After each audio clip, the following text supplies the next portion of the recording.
For 9 months, a brand new human grows inside a mother's body. During this time, it's called a fetus, basically a baby before birth. It needs energy building blocks away to get rid of waste, and it relies on the mother for all of it. Here's the cool part. The mother's blood and the fetus's blood come very close, but they don't mix. Useful substances diffuse across that tiny gap to the fetus, and wastes diffuse back to the mother to remove. So if I keep myself healthy, I'm helping my baby stay healthy too. Let's talk fuel. A balanced diet matters every day, but it matters even more now. I need a little more food than usual, enough to share nutrients without overdoing it. Protein is the builder. It helps the fetus make new cells and tissues, and it helps me keep my muscles strong. I also need extra protein to make more hemoglobin, the oxygen-carrying part of blood, because I'm delivering oxygen for two. Carbohydrates are the energy source.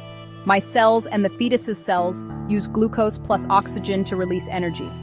I aim for enough carbs to power us both, without piling on so much that it turns into excess fat.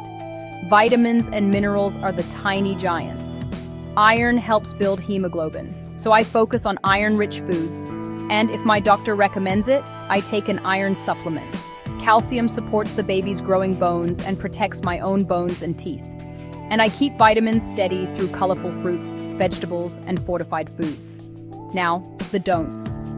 Smoking is a hard no. Carbon monoxide and nicotine can cross to the fetus, like the fetus is smoking too. Carbon monoxide blocks oxygen delivery. Less oxygen means less energy for growth. Nicotine can damage blood vessels, not great for a developing body. Alcohol? Also no. There's no known safe amount in pregnancy. I skip it completely. Drugs need care. Some are essential, like antibiotics for bacterial infections or medicines I'm already prescribed. I never stop or start anything without checking with my doctor or a pharmacist first. Over-the-counter painkillers, supplements, herbal remedies, I ask before I take them. And illegal drugs are off the table, period. Caffeine? The evidence is mixed, but most doctors suggest keeping it low. Think smaller coffees or fewer colas, not none, unless advised. So here's my simple checklist.